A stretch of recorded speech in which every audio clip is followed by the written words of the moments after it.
네, 샬롬, 오후 샬롬 예배 가운데 오신 모든 분들 축복하고 환영합니다.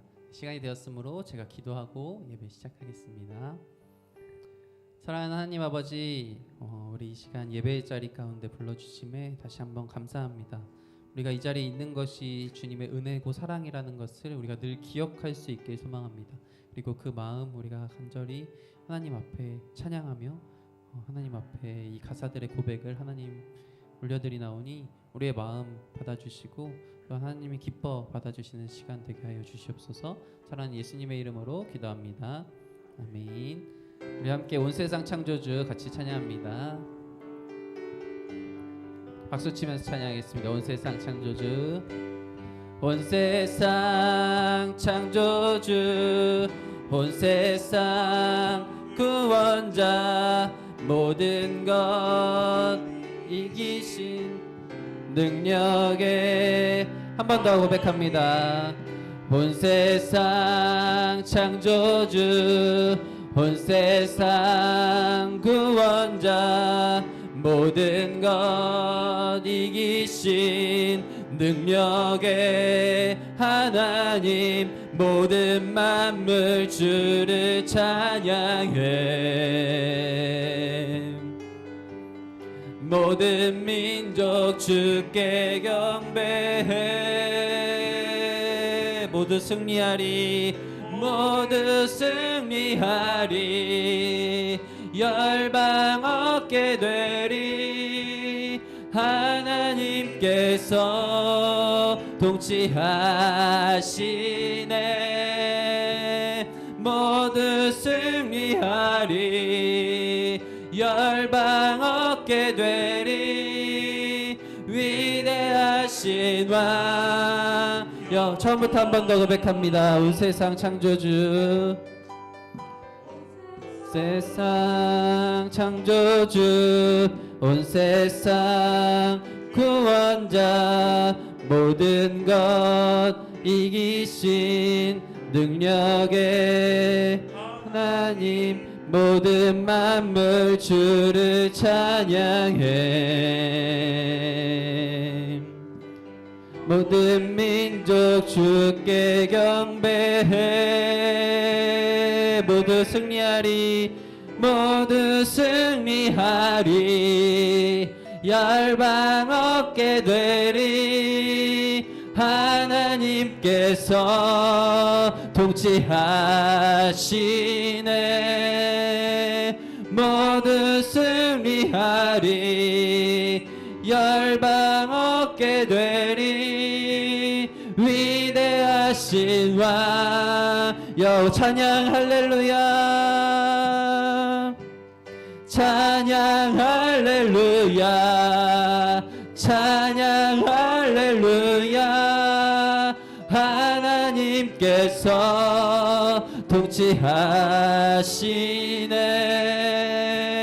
찬양 할렐루야, 찬양 할렐루야. 위대하신 왕 여호와. 아멘. 하나님 앞에 찬양의 박수 올려드립니다. 아멘. 네, 우리 다음으로 내 안의 한계를 넘어 같이 찬양할 텐데, 우리 금요 비전 기도회 때 처음으로 했던 찬양입니다. 우리 가사를 묵상하면서 같이 찬양하길 소망합니다.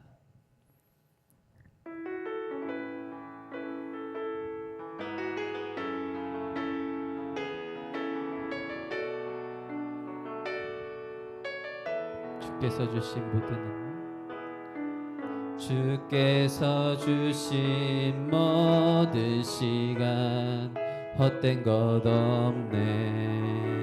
그 어느 것도 주의 뜻 알기 어려워도 이유 있음을 알기 원해.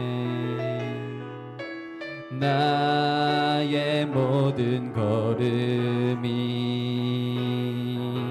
주님 안에 있기에 주의 이야기 되네. 내 안의 한계를 넘어 일하시 일하시는 주 크신 주의 은혜 내 삶을 이끄시네 인생의 처음과 끝을 주관하시니 모든 삶 주님께 맡기 처음부터 한 번 더 고백합니다. 주께서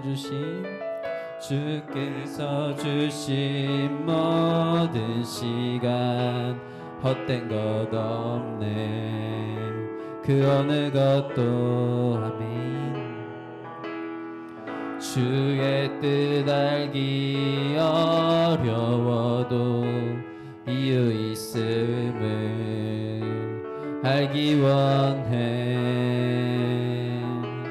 나의 모든 걸음이 주님 안에 있기에 주의 이야기 되네 내 안에 한계를 넘어 일하시는 주 크신 주의 은혜 내 삶을 이끄시네 인생의 처음과 끝을 주관하시니 모든 삶 주님께 내 안에 한계를 넘어 내 안에 한계를 넘어 일하시는 주 크신 주의 은혜 내 삶을 이끄시네 인생의 처음과 끝을 주관하시니 모든 삶 주님께만 한 번 더 고백합니다. 내 안에 한계를 넘어 내 안에 한계를 넘어 일하시는 주 크신 주의 은혜 내 삶을 이끄시네 인생의 처음과 끝을 주관하시니 모든 삶 주님께 내 구주 예수를 더욱 사랑합니다. 내 구주 예수를 더욱 사랑 구주 예수를 더욱 사랑 엎드려 비는 말 들으소서 내 진정 소원이 내 구주 예수를 더욱 사랑 더욱 사랑 이전엔 세상 나 기뻤어도 이전엔 세상 나 기뻤어도 지금 내 기쁨은 오직 예수 다만 내 비는 말 내 구주 예수를 더욱 사랑 다만 내 비는 말 내 구주 예수를 다만 내 비는 말 내 구주 예수를 더욱 사랑 마지막으로 한 번 더 고백합니다. 다만 내 비는 말 다만 내 비는 말 내 구주 예수를 더욱 사랑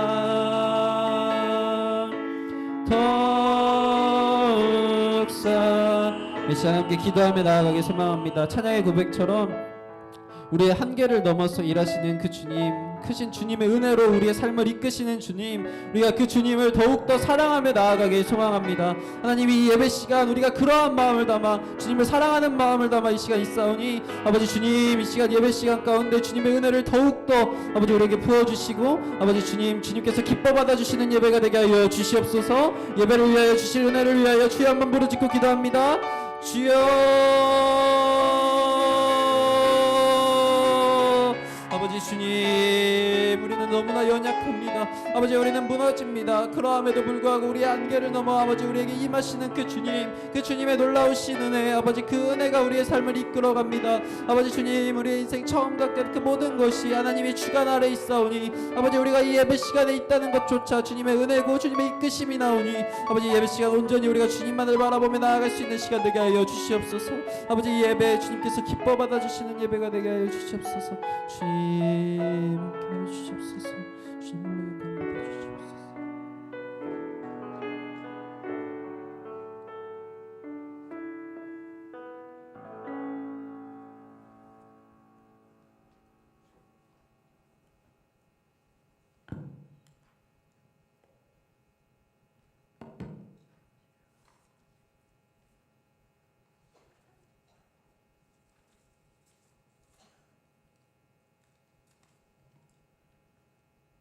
사랑 많으시고 자비로우신 하나님 아버지, 참으로 감사합니다.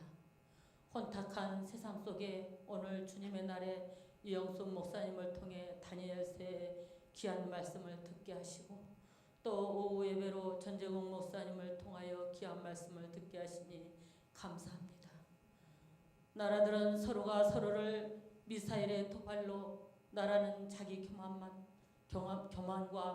도치에 빠져있고 국민은 국민대로 서로를 원망하고 남의 탓만 하면서 살고 있고 교회는 교회대로 물질의 눈이 어두워 자기들의 탐욕만 채우기에 한이 없으며 주님의 사랑은 간 곳이 없고 입으로만 사랑을 외치는 세상이 되어버렸습니다.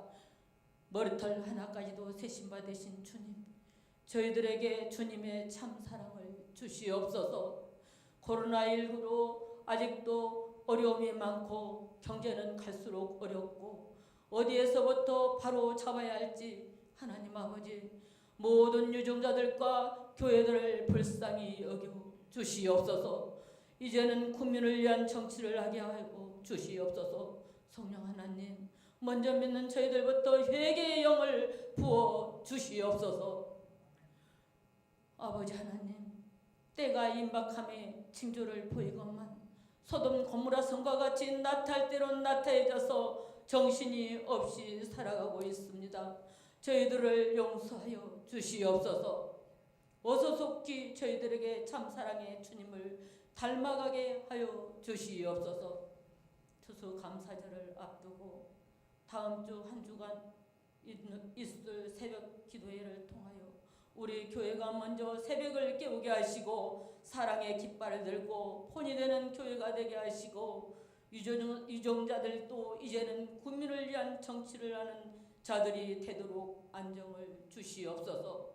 이태원 참사며 세상의 아인혈함 속에 너무나 여기저기에서는 큰 어려움이 많은 것을 보는데 하나님의 자녀들의 눈물을 닦아주시고 안정된 세상이 되기를 원합니다. 우리 하나님, 저희들에게 귀한 믿음을 주시옵고 주님과 함께 늘 동행하는 삶을 살게 하여 주시옵소서. 코로나로 인해 영상예배에 깊이 길이 들어버린 성도들의 발걸음을 이제 그만 인도해 주시옵고 영적으로나 육적으로 연약한 성도들에게 성령 하나님께서 새 힘을 주시옵소서. 하나님 아버지, 우리 교회 모든 가정들이 인가 기도되기를 원합니다. 하나님 아버지, 물질적으로 어려운 성도들에게는 주님께서 주님 앞에 드리기에 부족함이 없는 물질이 풍성함을 주시어서 물질로 시험 들지 않게 하시고 질병으로 아파 신음하는 성도들에게는 오늘 시간 성령 하나님 충만하심으로 만져주시어서 깨끗함을 얻게 하옵소서. 수능 시험을 앞에 두고 기도하는 우리 자녀들에게는 지혜와 총명을 더하여 주셔서 최고의 발휘를 함으로 개개인의 원하는 바 앞길을 환히 열어 주시옵소서. 장차 우리 주님 보시기에 아름답게 채워나가는 자녀들이 되게 하옵소서. 우리 성산교회 당회와 갈렙과 유아부에 이르기까지 늘 함께 하시고 당회장 목사님의 가정과 모든 사역자들의 가정과 숨어 봉사하는 가정들을 늘 지켜 보호하여 주시옵소서. 저 북한의 지하에서 부르짖는 성도들의 기도 소리를 들어응답하셔서 어수속히 주님 안에서 평화의 통일도 주시옵소서. 복음을 들고 타국에 나가서 복음을 전하는 유봉성, 유월림, 아동 시향부부 선교사님들에게 복음의 열매가 주렁주렁 맺히게 하여 주시옵소서. 무너지고 있는 다음 세대의 청년들이 다시 깨어 일어서게 하여 주시옵소서. 우리 하나님의 모든 성도들이 안일함을 가지고 살아가지 않도록 오늘 시간 전재공 목사님 단위에 세우셨사오니 말씀을 듣고 깨닫는 시간이 되도록 우리 주님 함께 하여 주시옵소서. 시대가 시대니만큼 깨달아야 할 때인 줄 압니다. 지금 저희들이 오늘 시간 주님이 오신다면 어떻게 할 것인가를 생각하며 살게 하여 주시옵고 일일이 다 구하지 못한 것까지도 주님께서 이름답해 주실 줄 믿사옵고 모든 것이 부족하고 연약한 이제인 주 예수님 이름 받들어 기도 올려옵나이다. 아멘.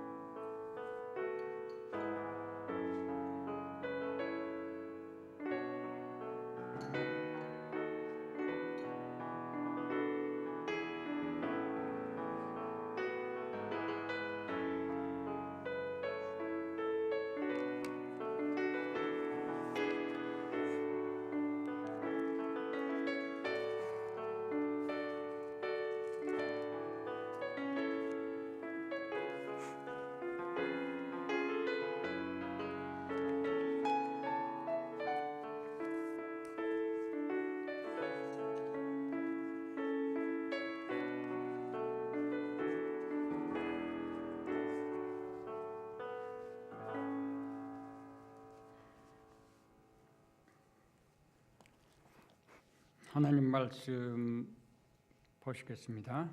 요한계시록 12장 6절과 13절부터 17절까지입니다.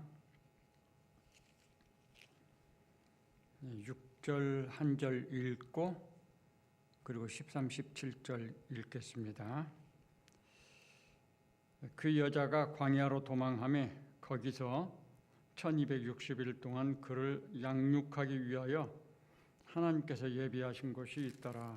13절입니다. 용이 자기가 땅으로 내쫓긴 것을 보고 남자를 낳은 여자를 박해하는지라. 그 여자가 큰 독수리의 두 날개를 받아 광야 자기 곳으로 달아가 거기서 그 뱀의 낯을 피하여 한 때와 두 때와 반 때를 양육받으며 여자의 뒤에서 뱀이 그 입으로 물을 강같이 토하여 여자를 물에 떠내려가게 하려 하되 땅이 여자를 도와 그 입을 벌려 용의 입에서 토한 강물을 삼키니 용이 여자에게 분노하여 돌아가서 그 여자의 남은 자손 곧 하나님의 계명을 지키며 예수의 증거를 가진 자들과 더불어 싸우려고 바다 모래 위에 서 있더라. 아멘.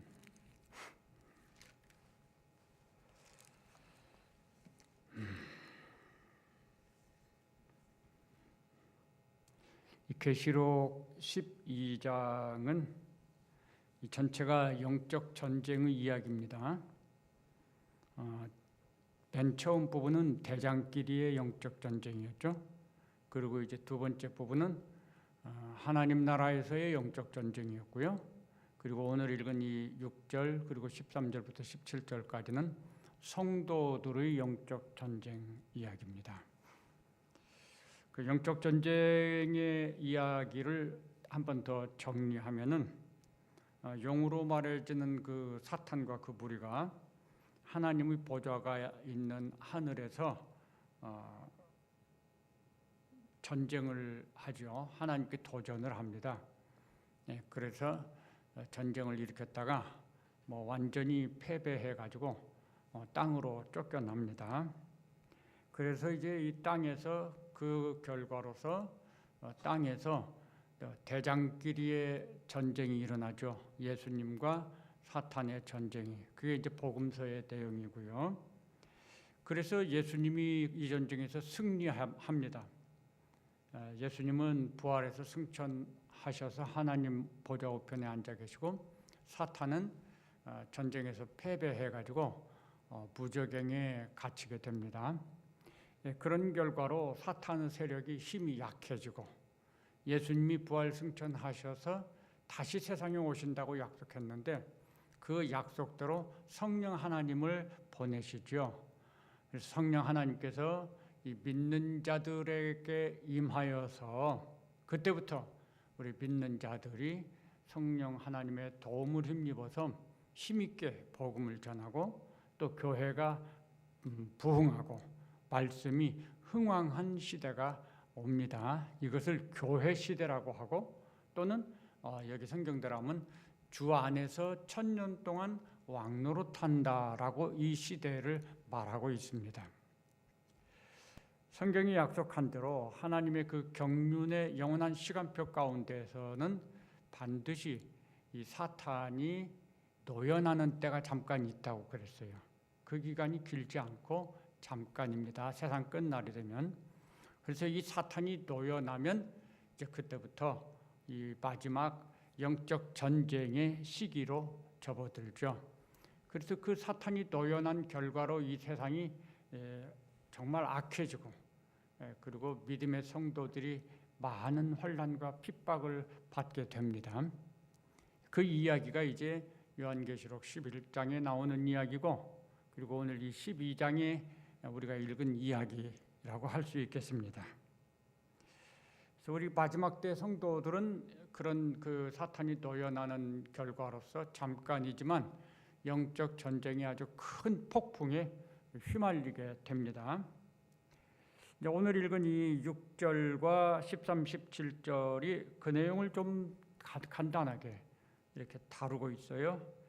그 중에서 6절은 표제어 같은 것입니다. 그리고 13절부터 17절까지는 이 6절의 이야기를 좀 더 자세하게 구체적으로 말씀한 내용입니다. 그래서 6절과 13, 14절은 같은 내용을 말씀한다고 볼 수 있어요. 자, 그래서 연결해 가면서 오늘 말씀을 생각해 보겠습니다. 6절에 보면 그 여자가 광야로 도망하며 거기서 1260일 동안 그를 양육하기 위하여 하나님께서 예비하신 곳이 있더라. 세 가지 부분으로 설명을 드릴 텐데요. 먼저는 그 여자가 누구냐? 두 번째는 광야로 도망간다는 거 생각해 보고요. 세 번째로는 하나님의 약속에 대한 거를 말씀을 드리겠습니다. 우선 그 여자가 누구냐? 물론 이 여자는 12장 1절에서 나오는 하늘에 큰 이적이 보이고 해를 옷 입은 한 여자가 있는데 이 여자죠.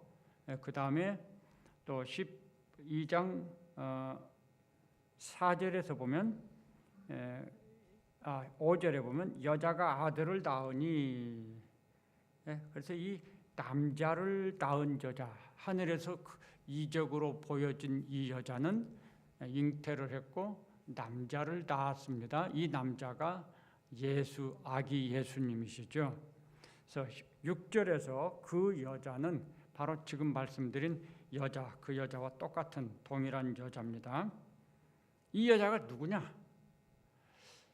우선 잠깐 전에도 말씀드렸지만 이 신성의 모습을 가진 이 여자를 보고 마리아다라고 주장하는 그런 경우가 있습니다. 과연 여기 이 여자가 마리아라고 할 수 있는가? 예수님을 잉태하고 출산했기 때문에 마리아인데 그런데 마리아가 본래 이렇게 신성을 가진 여자다. 그래서 마리아에게 예배하고 또 기도하고, 예수님의 어머니니까 어머니는 마음이 자비해서 우리의 기도를 더 잘 들어주신다 이렇게 바라면서 마리아를 신성시화하는 경향이 있어요. 과연 그런 이해가 적절한가? 저는 물론 아니라고 생각을 합니다. 제가 아니라고 하는 근거를 이제 몇 가지로 말씀을 드려보겠습니다. 우선 여기 보면은 용이 여자를 박해한다 이렇게 말했습니다. 한번 생각해 보십시오. 마리아가 예수님을 잉태하고 출산해서 예수님이 십자가에서 죽으시기까지 마리아 자신에게 큰 박해가 얼마나 있었는가. 성경 복음서를 기억해 보면 마리아가 박해를 받는 이야기는 거의 없죠. 모든 사탄의 시험과 박해의 초점은 예수님에게 맞춰져 있는 겁니다. 그러니까 박해를 받는 이 6절에서 박해를 받는 이 여자를 마리아다라고 말하는 것은 조금 적절하지 않다는 것이죠. 또 13절부터 17절까지 보면 사탄으로 대표되는 용이 여자를 박해한다는 말이 반복해서 나오고 있습니다. 그 사탄이 왜 여자를 박해하는 거죠? 사탄의 목적은 하나님의 뜻이 이루어지는 것을 막는 데 있습니다. 여자를 박해하는 데 목적이 있는 게 아니라 하나님의 뜻이 이루어지는 것을 막는 데 목적이 있다는 것이죠. 그 목적을 위해서 여자를 박해한다는 거죠. 그런데 13절부터 17절에 보면 앞에서는 쭉 여자라고 하다가 17절에 가서 보면은 용이 여자에게 분노하여 돌아가서 그 여자의 남은 자손과 싸우려고 서 있더라 이렇게 말을 하고 있어요.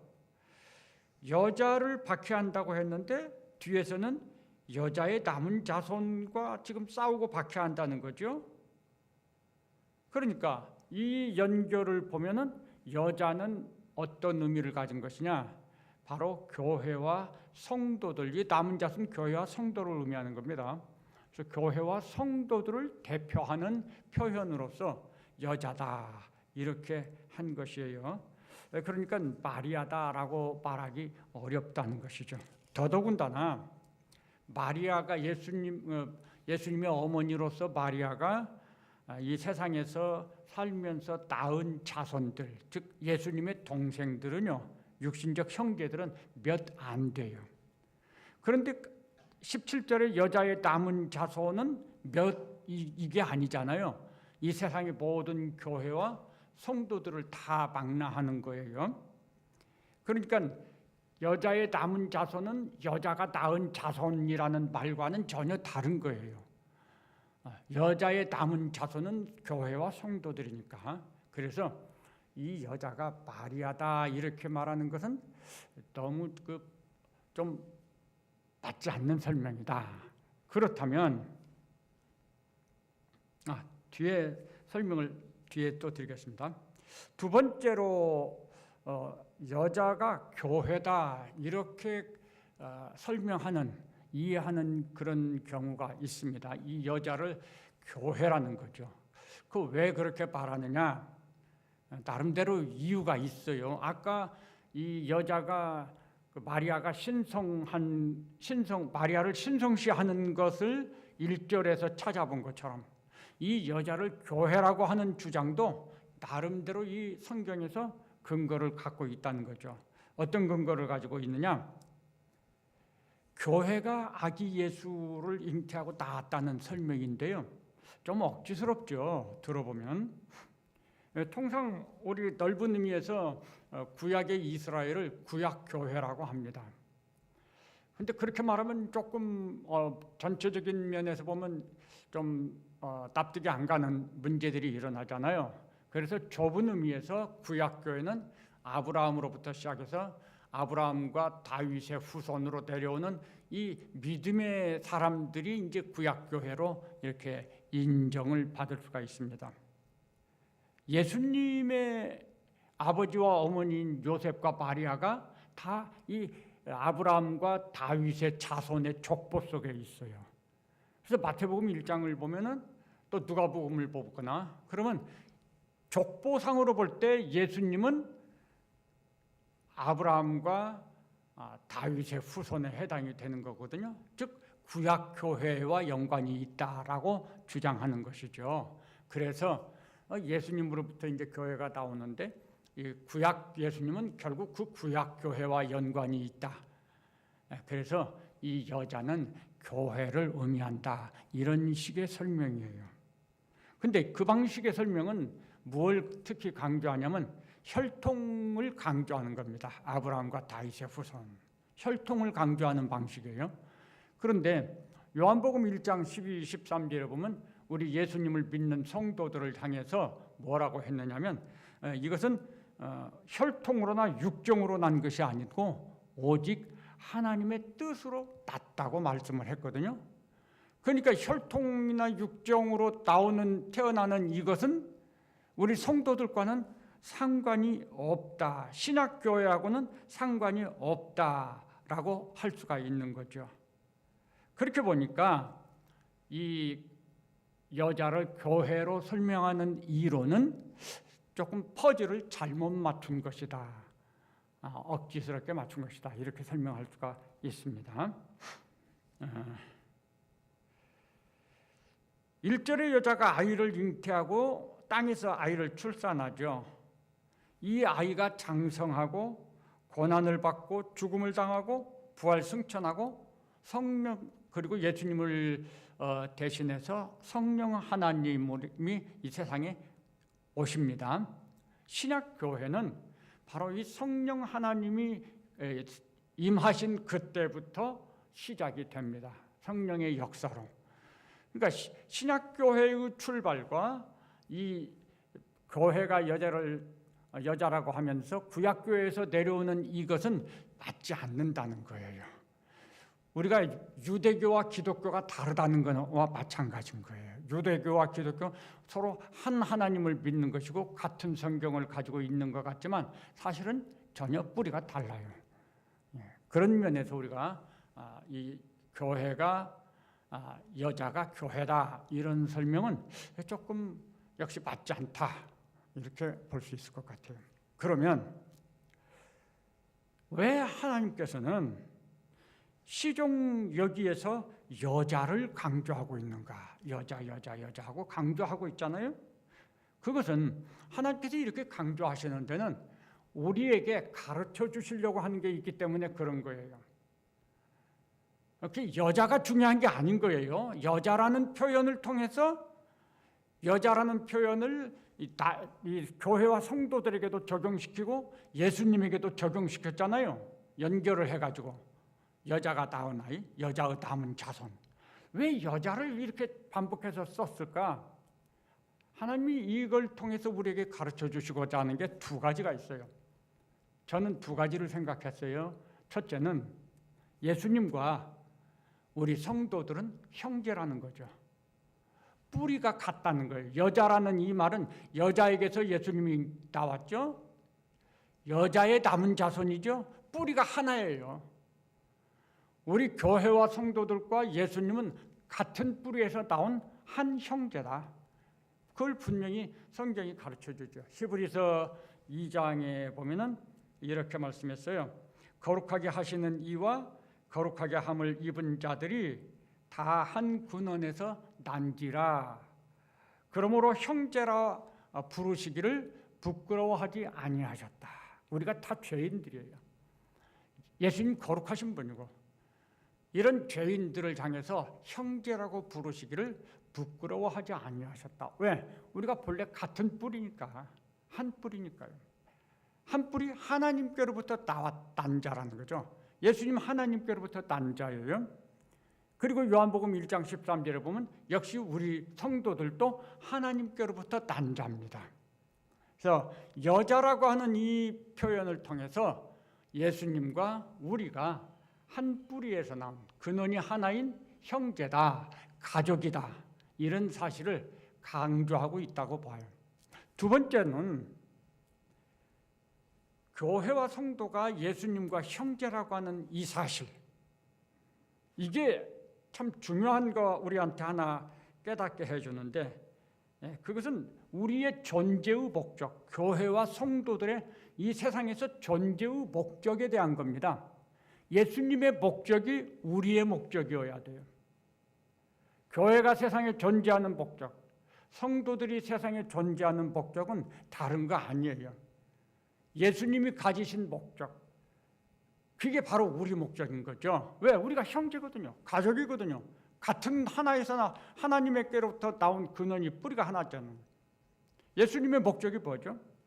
수없이 많이 요한복음에서 특별히 강조한 것이 있는데, 내가 아버지의 뜻을 행하려고 왔다는 거죠. 예수님의 삶은 100% 전적으로 하나님의 뜻을 행하고 이루는 것에 맞춰져 있습니다. 그러니까 오늘 우리 교회와 성도들의 삶도 그 목적이 하나님의 뜻을 행하는 데 맞춰져 있어야 돼요. 우리들이 수없이 많은 사람들이 있지만 여러 가지 면에서 다양하지만 목적은 하나예요. 유감스럽게도 우리 교회들이 목적이 다 다를 때가 있어요. 더욱이 우리 성도들은 많은 수만큼이나 목적도 다양한 것 같아요. 근데 그건 잘못됐어요. 목적은 딱 한 가지밖에 없습니다. 예수님이 가지신 목적이 우리의 목적이고, 그리고 그 목적은 바로 하나님의 뜻이에요. 하나님의 뜻은 뭐죠?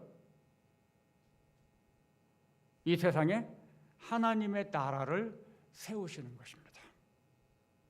하나님이 이 세상에 그 하나님 나라 세우시기 위해서 천지 만물을 창조하셨고, 여기에 사람을 창조하시고, 그리고 사람에게 다스리라고 하셔서, 그게 하나님의 나라인 거예요. 천지 창조가. 사탄이 그것을 회방을 놓았지만 하나님의 그 뜻은 변함이 없습니다. 그래서 우리 그리스도인의 목적은 딱 한 가지예요. 하나님의 나라를 세우는 것. 그것을 위해서 우리가 열심을 다해서 충성하는 것입니다. 창세기를 통해서 우리의 목적이 하나라고 하는 것은 충분히 설명할 수 있습니다. 물론 지금은 창세기 설명하는 시간이 아니니까 제가 그걸 더 이상 말씀드리지 않겠습니다. 그러나 목적은 분명하게 한 가지예요. 그거 말고 다른 목적은 없습니다. 궁금하시면요, 개인적으로 저한테 물어보시면 제가 잘 설명해 드리겠습니다. 그 다음 두 번째로 이제 생각해 볼 것은, 그러니까 이 목적과 연관해서 빼먹을 뻔했어요. 만일 우리가 이 목적을 갖지 않고 이 세상에서 다른 목적을 가지고 산다, 그러면요, 사탄이 구태여 우리를 핍박할 이유가 없어요. 사탄이 영적 전쟁을 벌이는 이유는 딱 한 가지예요. 하나님 나라를 건설하지 못하게 하기 위해서. 하나님을 회방하고 하나님의 뜻을 회방하는 것이 목적이거든요. 그런데 우리가 그런 목적을 갖고 있지 않고 살면 사탄이 우리를 박해할 일이 없어요. 그래, 오히려 박수쳐요. 그래, 잘한다, 잘한다. 너 열심히 해. 하나님 나라 상관이 없기 때문에 사탄이 박수칠 거예요. 그걸 보아서도 우리의 목적은 분명하게 하나님의 뜻을 이루는 것이다. 그래서 그 뜻을 위해서 우리가 헌신을 하면 할수록 사탄의 박해가 집중적으로 더 오게 돼 있다는 것입니다. 두 번째로 광야로 도망한다. 6절에 보면 그런 말씀이 있어요. 그 여자가 광야로 도망하매. 자, 이제 왜 도망할까요? 그것이 13절에 그 이유가 나와 있어요. 용이 자기가 땅으로 내쫓긴 것을 보고 남자를 낳은 여자를 박해하는지라. 용이 여자를 박해합니다. 그러니까 여자가 도망하게 했다라고 가르쳐 주죠. 이 박해라고 하는 것 그러니까 큰 환란을 우리한테 가르쳐 주는 거죠. 마지막 시간이 됐다는 걸 의미하는 거죠. 예수님께서 징조를 말씀하시면서 그랬어요. 큰 환란의 때에는 도망해라. 마태복음 24장에 그렇게 말씀하셨습니다. 예, 도망해라. 선지자 다니엘이 말한 바 멸망의 가증한 것이 거룩한 곳에 선 것을 보거든. 이 거룩한 곳에 섰다는 이 말씀을 우리는 조심해야 돼. 굉장히 유의해야 돼요. 거룩한 곳이 어디죠? 하나님의 성전이에요. 서지 못할 곳에 거룩 그 멸망에 가증한 것이 선 것을 보거든. 우리가 눈여겨봐야 할 것이 마지막 대환란의 시간에 이런 시간들이 온 교회의 변질이 오고 목회자의 변질이 오고 설교의 변질이 오게 될 거예요. 왜? 멸망에 가증한 것이 거룩한 곳에 있으면 무슨 말을 하겠습니까? 성경을 읽고 설명을 할 때 엉뚱하게 다른 소리 하겠죠. 그런 시간들이 우리들에게 주어진다면 우리가 상당히 유의해야 해도 그런 것들을 아주 눈여겨서 봐야 됩니다. 근데 그때는 그런 때가 오면 재빨리 도망해라. 읽는 자는 깨달을진저 그때 유대에 있는 자들은 산으로 도망할지어다. 지붕 위에 있는 자는 집 안에 있는 물건을 가지러 내려가지 말지어다. 밭에 있는 자들은 겉옷을 가지러 뒤로 돌아가지 말지어다. 이렇게 예수님께서 신속히 도망하라 라고 말씀을 하고 있습니다. 그러면 이제 우리가 궁금해지는 것이 도망이라고 하는 게 도대체 무엇을 의미하느냐. 이걸 오해하면은 저 산속으로 도망을 가거나 또 어떤 분들은 믿음이 좋은 분들은 교회로 와라 그래요. 교회로 도망오면 된대요. 그건 좀 잘못된 것 같아요. 교회로 오면 뭐 문제가 없어지나요? 교회 자체가 변질되어 가는 시간인데. 그럼 이게 어떤 장소, 구체적인 장소를 말하는 게 아니라고 봐요. 교회 도망하라는 말은 어느 장소를 말하는 게 아니에요. 그럼 이게 뭘까요? 왜냐하면 마지막 때 우리 성도들은 도망가는 게 아니에요. 영적 전쟁이 있을 때 우리의 삶에서 우리들이 그 영적 전쟁을 수행하는 그리스도의 군사잖아요. 그런데 그리스도의 군사가 돼가지고 지금 영적 전쟁을 수행하는데 어디로 다른 데로 도망간다. 그럼 이게 모순이잖아요. 그래서 이 도망간다는 것이 어디로 다른 데 어떤 장소로 피한다 그런 개념이 아니라는 거예요. 그럼 도망간다는 게 뭐냐?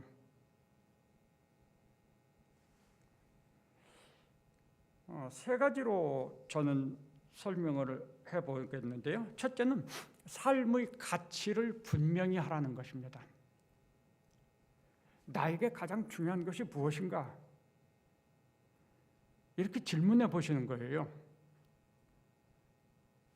마지막 때가 되면은 큰 환란의 시간이 오면요, 우리가 선택하고 결정해야 될 때가 되는 거죠. 뭔가는 버려야 될 때가 와요.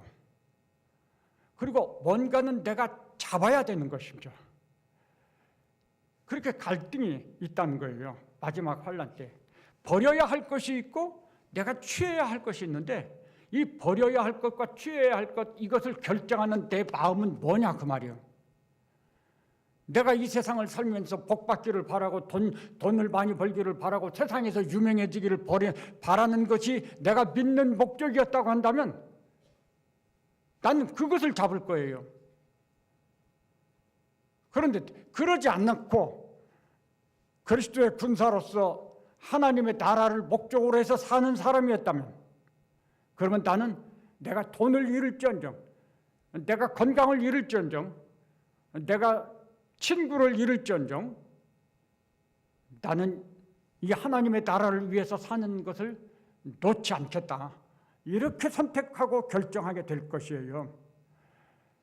그런데 이런 그 선택과 결정을 우리가 평소의 삶에서 하지 않고 자꾸 뒤로 미룰 때가 있어요. 그런 사람들도 있어요. 그러나 지금은 미룰 수 있을지 모르지만 마지막 큰 환란의 시간이 오면 그때는 더 이상 미룰 수가 없다는 것입니다. 그때는 이제 결단을 내려야 돼요. 나는 나에게 가장 중요한 것은 무엇인가? 한번 질문해 보십시오. 스스로에게. 나에게 가장 중요한 것은 무엇인가요? 나는 왜 믿는 거예요? 나는 왜 교회에 나오는 거죠? 나는 왜 예배를 드리려고 하는 거죠? 그 목적이 어디에 있어요? 이 질문에 대해서 분명한 결정을 해야 돼요. 그러면 우리의 대답에 따라서 우리가 좌로 갈 수도 있고 우로 갈 수도 있는 거예요. 하나님께서 그것에 대해서 강제하지 않습니다. 인격적이니까 자유를 주셨어요. 물론 하나님 말씀하시죠.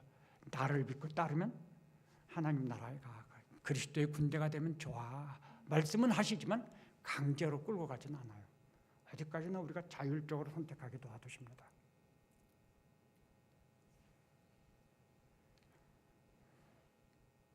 환난의 때가 그걸 결단을 내려야 될 때예요. 이제는 우리가 어디로 속하느냐 하는 문제니까요. 그 다음 또 한 가지. 자, 삶의 가치를 분명히 해야 하고 도망이라는 말은 그런 시간이 됐다 그런 말입니다. 그리고 두 번째로는 자기의 정체성을 분명히 해야 돼요. 그것은 삶의 자기 자리를 분명하고 선명하게 세워야 된다 그 말이죠. 우리가 11장에서 어떤 걸 봤죠? 마지막 때는 두 무리로 구별된다고 그랬어요. 한 무리는 성전 안에 있고 한 무리는 성전 바깥 마당에 있단 말이죠. 이렇게 두 무리로 구분이 돼요. 이 두 무리는 전혀 이질적인 하나가 아니에요. 전혀 다른 하나님을 경배하는 무리와 하나님을 대적하는 무리 이렇게 둘로 나눠지잖아요. 하나는 사탄의 군대고 하나는 하나님의 군대예요. 그리스도의 군대요. 마지막 때는 양다리 걸치기가 있을 수가 없어요. 지금은요 왔다 갔다 할 수 있어요. 그런데 마지막 때는 왔다 갔다 할 수가 없어요. 완전히 구분이 되기 때문에. 그래서 그때 가면 나는 어디에 속한 사람인가를 확실히 해야 돼요. 중간은 없습니다.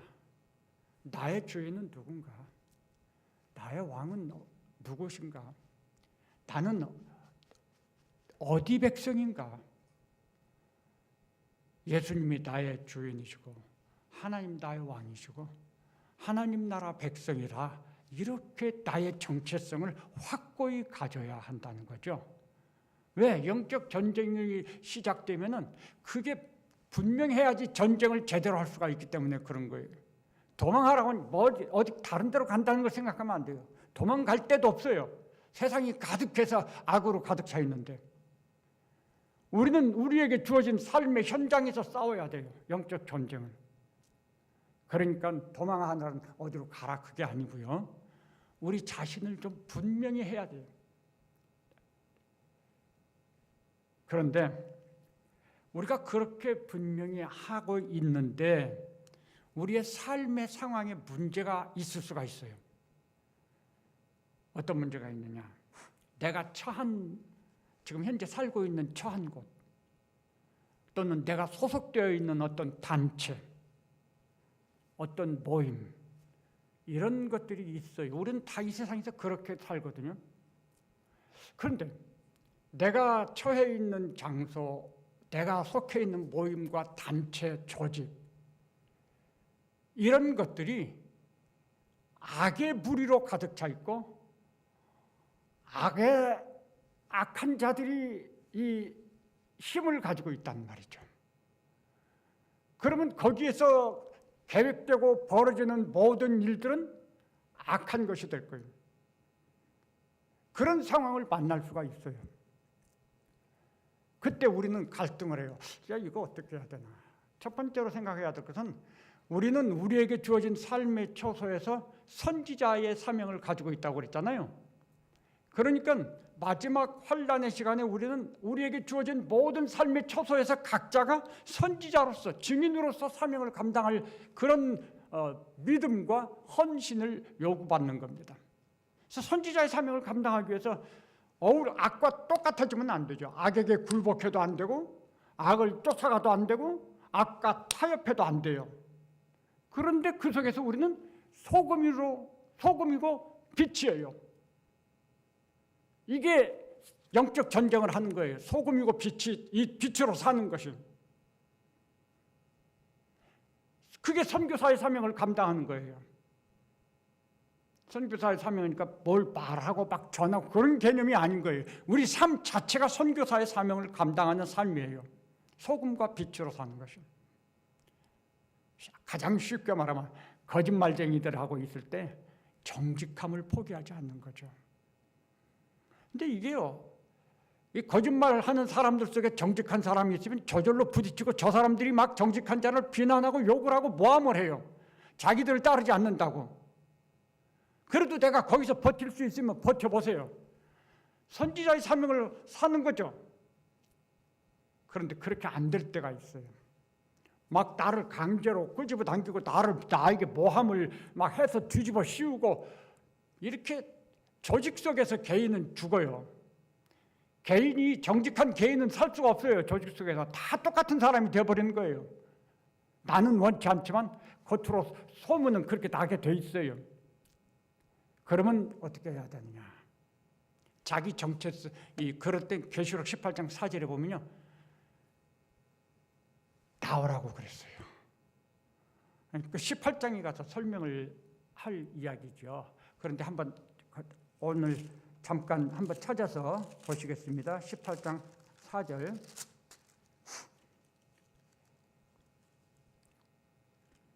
이렇게 말씀했죠.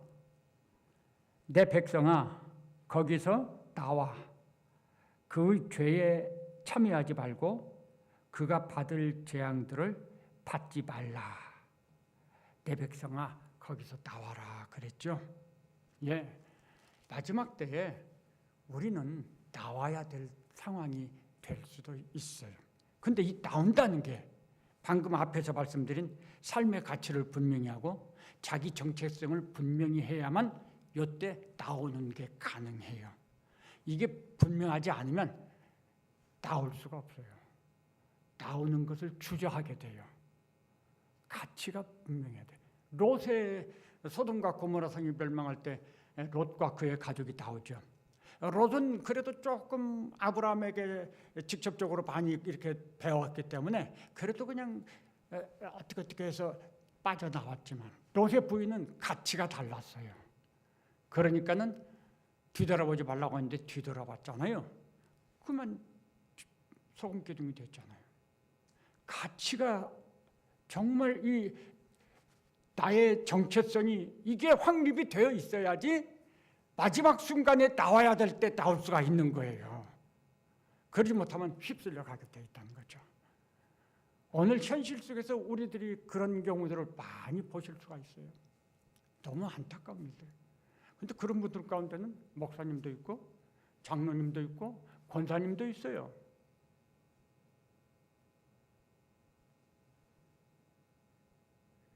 이게 남의 문제가 아니고 멀리 있는 문제가 아니에요. 현실의 문제입니다. 이것이.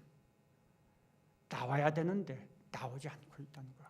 그러면 나오지 않으면 그게 뭘 의미하는 거죠?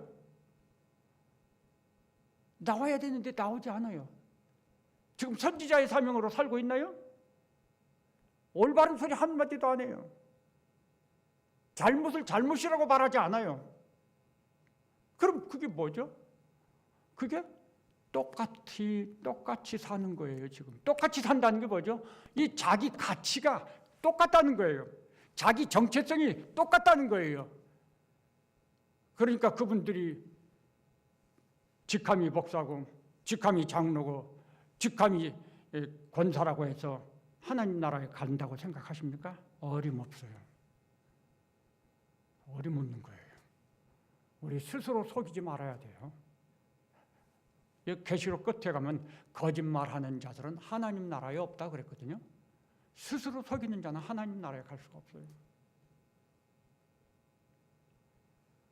도망이라는 말의 의미가 뭐냐? 저는 그런 의미라고 생각을 합니다.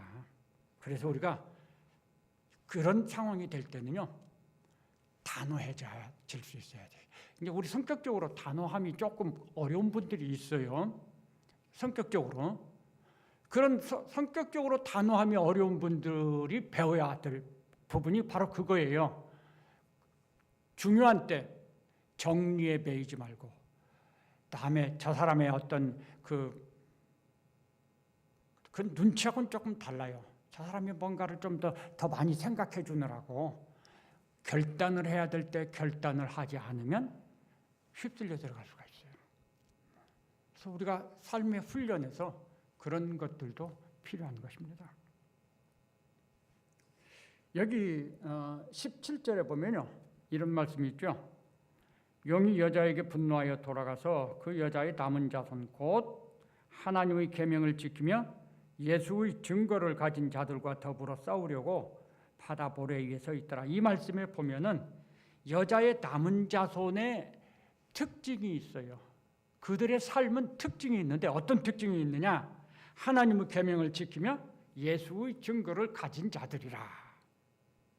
우리가 수없이 많이 이 계시록에서 들은 말씀이죠. 하나님의 계명을 지키며 예수의 증거를 가진 자들이다. 증인들인 거예요. 선지자들인 거예요. 도망의 의미는 그래서 결론적으로 각자에게 주어진 삶의 현실과 상황에서 세상에 굴복하거나 타협하지 않고 또 세상을 본받지 않고 믿음에 굳게 서고 말씀대로 사는 사람, 이 믿음에서 굳게 서고 말씀대로 사는 삶에서 결코 물러나지 않는 사람, 이런 사람이 바로 여자의 남은 자손, 그리고 마지막 때에 그리스도의 군사로 다선 성도들이라고 할 수 있겠습니다. 그런데 어디로 도망을 가죠? 광야로 도망을 갑니다. 그 산으로, 아까 말씀드린 것처럼 이게 광야가 산이나 교회를 의미하는 게 아니에요. 그러면 이 광야는 어딘가? 6절에 보면은 이렇게 말씀이 되어 있어요. 여자가 광야로 도망하매 거기서 1260일 동안 그를 양육하기 위하여 하나님께서 예비하신 곳이 있더라. 광야라고 도망간 장소로서의 광야는요, 하나님께서 예비하신 곳입니다. 거기에 하나님이 예비하신 곳이 있다는 말이에요. 그런데 이 여자는 하나님이 예비하신 곳이 어디인지 알았어요. 그것이 여기 14절에 보면 이렇게 표현했어요. 그 여자가 큰 독수리의 두 날개를 받아 광야 자기 곳으로 날아가고, 앞에서는 하나님이 예비하신 곳이라고 그랬는데 여기서는 자기 곳이라고 했어요. 그러니까 이 여자가 광야로 도망한 것은 자기 곳, 하나님이 예비한 곳인데 자기 곳이에요. 알고 있다는 것이죠. 내가 어디로 가야 되는지 안다는 거예요. 지금 이 여자는. 여자가 누구죠? 우리 성도들이에요. 마지막 때의 성도들은 그리스도의 군사로서 이런 큰 환란의 이 영적 전쟁의 상황 속에서 우리가 어디로 가야 하는지 안다는 거죠. 이게 진짜 군인들인 거예요. 우왕좌왕하지 않아요. 우리는 이거 어떻게 해야 되지? 이렇게 하지 않는다는 거죠. 그럼 전쟁에서 지는 거죠. 우왕좌왕하면. 전쟁에 나선 군사가 우왕좌왕할 수 있나요? 그러니까 질서 정연하게 착착 해 나가야죠. 자기 곳을 알아요. 훈련된 성도들은요, 다 이게 지혜를 갖고 적응해 나가고 자기 곳을 알아요. 그래서 쩍하면 입맛이라고. 예를 들어서 달란트 비유에서 그 주인이 5달란트, 2달란트 맡기고 갔잖아요. 뭘 해라 이런 말 없잖아요. 그런데 이 두 사람은요, 아무 말 없었지만 즉시 나가서 장사해서 수고했잖아요. 알아요. 다 아는 사람들인 거예요. 우린 그래야 된다는 거예요. 마지막 때.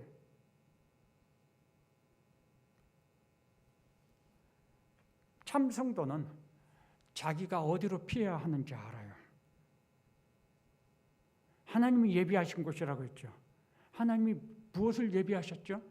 그것이 이제 구체적으로 나온 것이 14절부터 16절까지의 내용이에요. 여기 보면 뱀이 그 여자를 해치기 위해서 입으로 물을 강같이 토해 막 여자를 떠내려가게 하려고 하죠. 그 다음에 그 앞에 보면 양육이라는 표현이 또 나와요. 양육을 받음에. 이 양육이라는 표현 속에는 우리가 일상생활에서 자녀를 양육하는 것하고 똑같은 표현이에요. 적어도 두 가지가 있어요. 공급과 보호. 이 광야에서, 즉 하나님이 예비하신 곳에 무엇이 있느냐? 하나님이 우리에게 필요한 것들을 공급해 주신다는 약속이에요. 우리가 뭘 먹고 뭘 입고 뭘 마시나. 우리 13장에 보면 마지막 때 큰 환란 속에서 제대로 매매도 못하는데 우리는 어떻게 살죠? 일용할 양식 있으면 살죠. 그 일용할 양식을 어디 가서 구하죠? 이거 구하기 위해서 아무개 찾고 그러면 이제 큰일 나는 거죠. 하나님이 허락하시는 거죠. 하나님이 주신다는 거예요. 그것을. 그 다음에 우리가 어떻게 안전하게 살죠? 우리가 원수들로 삥 둘러서 지금 포위받아 살고 있는데 근데 그들하고는 전혀 다르게 살잖아요. 근데 우리가 어떻게 안전을 보장하죠? 누가 그 안전을 보장하죠? 여기 보면은 여자가 스스로 자기의 안전을 보장하고 스스로 자기의 먹을 것을 취하는 그런 건 없어요. 전적으로 하나님의 권능으로 문제를 해결하는 거죠. 하나님께서 땅이 입을 벌리게 해가지고 물을 다 받아들이게 해서 여자를 지켜주죠. 하나님께서 하셔요. 그렇게. 하나님께서 우리의 일용할 양식을 책임지시고 우리의 필요를 공급하시고 우리의 안전을 책임져 주시는 거죠. 하나님이 보호해 주신다는 거죠. 다시 말해서 피난처는 어디냐? 광야라고 하는 것은요. 아무런 감출 곳이 없는 것이에요. 도울 사람이 있는 것도 아니에요. 아무것도 없어요. 광야는. 이 세상 속에 그런 광야는 어디냐? 성도의 피할 곳. 하나님만 의지하는 곳. 하나님의 은혜로만 살 수 있는 곳. 이게 우리의 광야입니다. 이게 우리의 피난처예요. 이 피난처 우리한테 약속이 돼 있어요. 근데 우리가 이 피난처를 잘 알지 못하고 소중히 여기지 못하는 경우들이 있는 것 같아요. 이 피난처보다 더 다른 데 많은 것에 귀 기울이고 그런 경우들도 있는 것 같아요. 나에게 피난처는 오직 하나님 한 분입니다. 이걸 배워야 되는데요. 이걸 어디서 배우냐면요. 광야에서 배워요. 아무것도 없는 곳으로 가야지 하나님만 의지하고 하나님만 나의 피난처입니다. 이걸 배울 수가 있어요. 내 손에 5이 있으면 5만큼 못 배워요. 내 손에 10을 들고 있으면 내가 들고 있는 것만큼 배우지 못해요. 이게 참 우리가 뭔가 들고 있고 가지고 있는 것을 좋아할 수 있죠. 이걸 자랑스럽게 생각할 수 있지만 그만큼 우리가 하나님만 나의 피난처라고 하는 거 배우는 데는 손해를 보고 있다는 거예요. 근데 우리는 그렇게 되는 걸 굉장히 염려하고 두려워하거든요. 마지막 때에 하나님께서 이런 상황을 우리에게 만나게 하셔요. 저는 그게 궁금해요. 왜 하나님께서 그런 상황을 만나게 하실까? 오늘 낮에 우리 목사님도 그런 질문을 하셨죠. 왜 하나님께서 알곡을 찾기 위해서라고? 제가 그 대답과 더불어서 하나 추가한다면요. 하나님이 우리에게 그런 상황을 만나게 하시는 이유는 정말 우리 사랑하시니까 그래요. 우리를 사랑하셔서 진짜 배워야 할 걸 배우게 하시려고. 광야가 아니면 배울 수 없는 것. 광야에 가야만 배울 수 있는 것. 그걸 배우게 하시려고 하나님이 우리에게 어려움과 환난의 시간들을 허락하시는 거예요.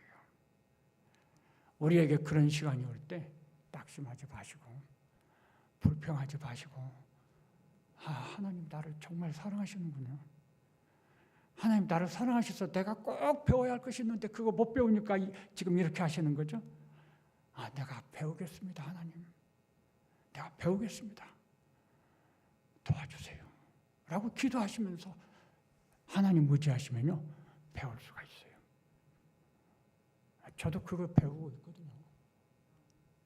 광야에 가야만 배우는 겁니다. 그 도시에서는 배울 수가 없어요. 아무것도 없어지면요, 정말 감사할 수 있으면 돼요. 근데 사실 그 감사가 잘 안 나오긴 하죠. 그 기간이 언제냐? 1260일 동안이라고 그랬어요. 여자를 보호하는 기간이. 이 1260일이 어디에 나오는 말이죠? 계시록 11장에 42달과 1260일. 성 안에 있는 무리와 성전 바깥 마당에 있는 무리가 있는데, 성전 바깥 마당에 있는 무리들에게 42달 동안 거룩한 성을 짓밟을 수 있도록 허락하셨다고 그랬어요. 근데 그 42달 동안 짓밟을 때 그들이 성전 안에서 하나님을 경배하는 무리를 향해서 성전 안으로 뛰쳐들어와 공격하지 못해요. 왜? 하나님이 지키고 돌보고 있거든요. 똑같은 날수 1260일. 근데 왜 1260일이냐? 매일같이 하나님이 지켜주셔요. 매일같이. 그러니까 어떻게 할 수가 없는 거죠. 우리는 금방 질 것 같지만 지지 않아요. 넘어질 것 같지만 넘어지지 않아요. 어떻게 그렇게 사는지 우리도 이상해요. 내가 어떻게 이렇게 살고 있지? 하나님이 그렇게 우리를 지키시고 붙잡고 계시니까 살아가는 거예요. 광야에서 하나님만 나의 피난처입니다. 배웠으니까 그렇게 살아갈 수 있는 거예요. 매일같이 그렇게 살아요. 그것을 한때와 두때와 반때다. 여기 13절부터 17절에는 그렇게 표현했죠. 똑같은 날짜인데 이 표현이 자꾸 바뀌어요. 한때와 두때와 반때. 우리가 이게 3년 반이다 그러면 그것도 꽤 길게 느껴지죠. 근데 한때와 두때와 반때면 뭐 잠깐인 것 같아요. 짧아요. 야, 그거 긴 거 아니야. 앞으로 너에게 주어질 영원한 하나님 나라에서 복락과 비교하면 그래서 순식간이야. 짧아. 잠깐이야. 그 잠깐이란 말 뒤에는 뭐가 따라오겠습니까? 조금만 참아. 지금까지 잘 참았어. 조금만 더 참아. 그러면 돼. 이게 있죠. 인내라고 하는 게 그 뒤에 따라 붙는 말이에요. 그래서 13장 10절에 보면 믿음은 성도들의 인내와 믿음이 여기 있나니. 여기 있나니가 이 말씀이 거기서 나온 거예요. 성도들의 인내와 믿음이 여기 있나니.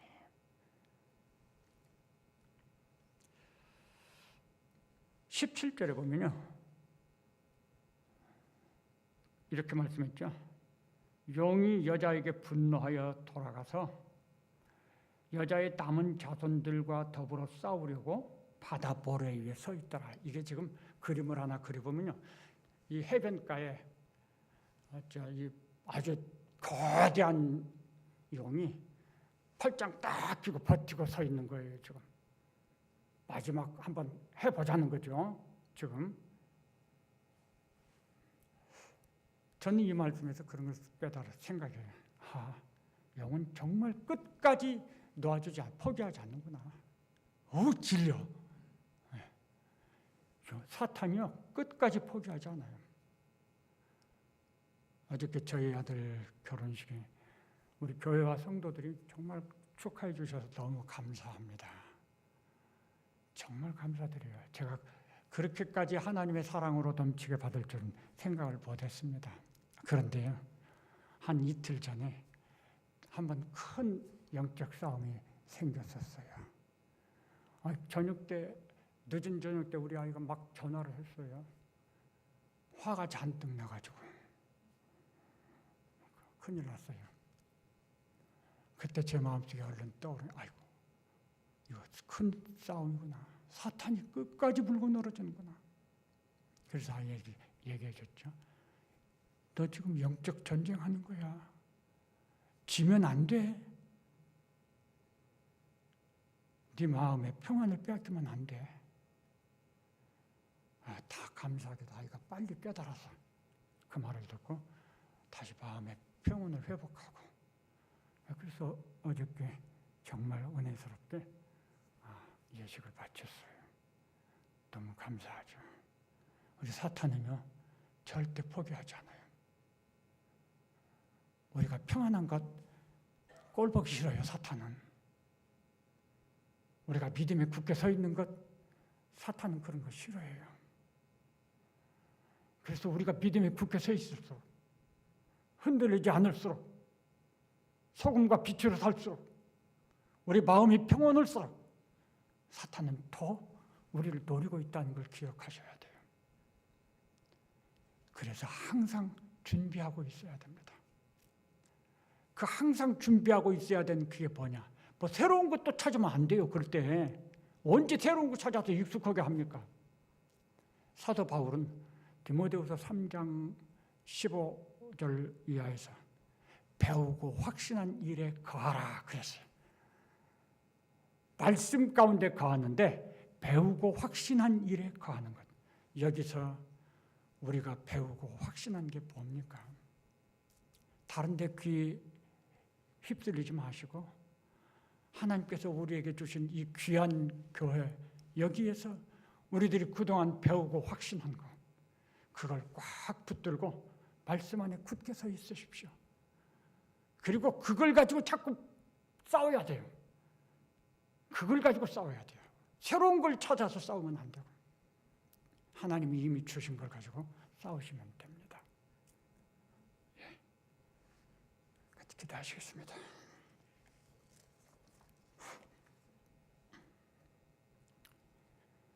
감사합니다.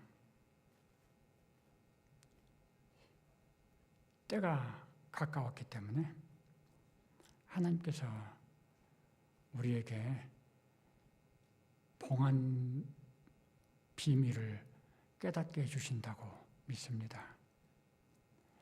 저희들이 요한계시록의 말씀을 통해서 하나님의 지혜로 부장할 수 있게 하시고 우리에게 주어진 삶의 모든 상황들이 선지자의 삶이 되고 그 속에서 정말 주님의 뜻을 이루는 일에 헌신하는 그런 은혜를 주시옵소서. 우리 모두가 다 그리스도의 신실한 군사로 나서는 그런 은혜를 주시옵소서. 우리 가정을 주님께 의지하고 우리 교회를 주님께서 붙잡아 주시옵소서. 그러므로 우리 안에서, 우리 가정에서, 우리 교회에서 하나님의 뜻을 이루시고 하나님 영광을 받으시옵소서. 예수님 이름으로 기도합니다. 아멘. 지금은 우리 구주 예수 그리스도의 은혜와 하나님 아버지의 크신 사랑과 성령 하나님의 교통하심이 우리 모든 성도들과 그 가정과 우리 교회 위에 영원토록 함께 계실지어다. 아멘.